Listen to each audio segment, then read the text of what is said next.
महाराष्ट्रामध्ये ज्यांच्या त्यागाने आणि स्वाभिमानी बाण्याने पावन ज्यांच्या नावाने हे माझं नगर अत्यंत स्वाभिमानाने जे नाव घेतं त्या छत्रपती संभाजीनगरमध्ये ज्यांनी हे नाव देण्यामध्ये आणि देशाला स्वाभिमान देण्यामध्ये मोठं योगदान दिलं असे 370चे अशक्य ती गोष्ट शक्य करून दाखवणारे आणि प्रधानमंत्री नरेंद्र मोदी हे दिव्य स्वप्न बघून ते पूर्ण करण्यामागे अपार कष्ट करून स्थिरता देणारे नेते आदरणीय अमितभाई शाह यांचं मी छत्रपती संभाजीनगरमध्ये स्वागत करते।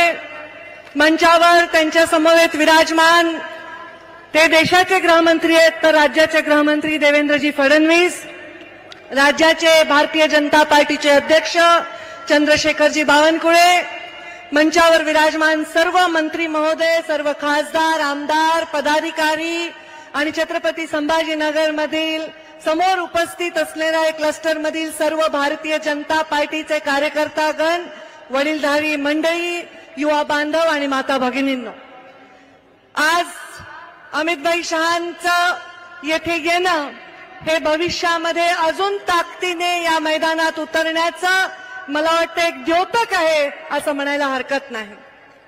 मी फार इथे वेळ घेणार नाही, पण जिंदगी के रंगमंच पर कुछ इस तरह निभाया अपना किरदार, पर्दा गिर चुका है तालियां फिर भी गूंज रही है, असं ज्यांनी काम केलं त्या माझ्या पित्याच्या चरणी नतमस्तक होऊन एवढंच सांगते की या देशाला जेव्हा सगळ्यात जास्त गरज होती गरिबांच्या स्वप्नाला ठिगळं लावण्याची, एका गरिबाला खुल्या आसमानातून स्वतःच्या पक्क्या घरामध्ये पोहोचवण्याची, डोळ्यातलं माता बहिणीचं पाणी हे नळामध्ये आणण्याची, तेव्हा प्रधानमंत्री नरेंद्र मोदी या देशाला लाभलेले आहेत।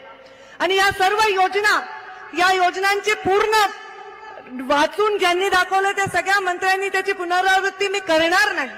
त्या योजनांनी 100 वर्ष आपल्या देशाला येणाऱ्या 2047 मध्ये जेव्हा आपल्याला एक स्वप्न पूर्ण करायचंय, त्याच्याकडे जायचं असेल तर एक महत्वाचा पाया रचायचा आहे।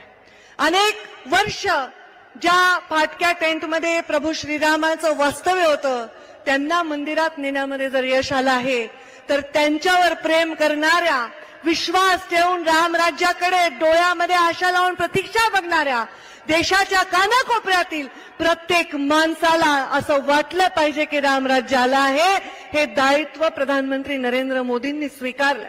त्यांनी गॅरंटी दिली आहे देशाला की आम्ही तुमचे सर्व स्वप्न पूर्ण करू, तुमच्या अडचणी दूर करू, तुमचे अश्रू पुसू, युवांना रोजगार देऊ, महिलांना सुरक्षा देऊ, देशाला जगामध्ये सन्मान मिळवून देऊ। हे स्वप्न पूर्ण करण्यासाठी सर्वजण कामाला लागलेले आहेत। सर्वजण या मंचावरच्या आणि मंचाच्या वर नसलेले आजूबाजूचे लोक कामाला लागले आहेत। एक मोठा यज्ञ इथे सुरू झालेला आहे।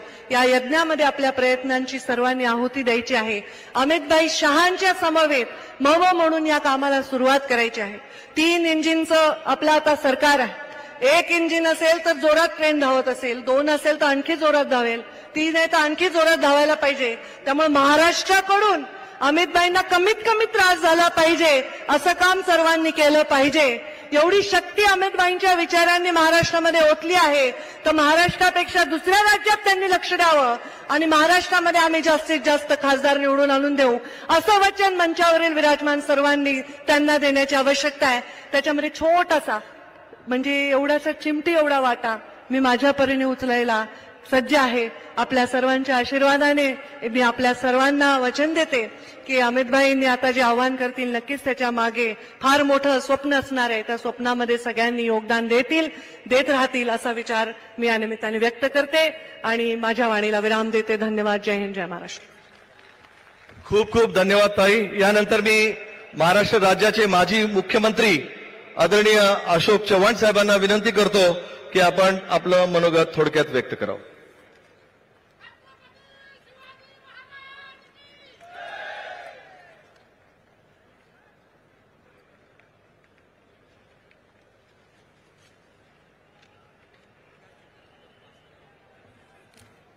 ठीक आहे. देशाचे आदरणीय गृहमंत्री श्री अमितभाई शहा, राज्याचे उपमुख्यमंत्री आणि गृहमंत्री देवेंद्र फडणवीसजी, सक्षम न्यूज 24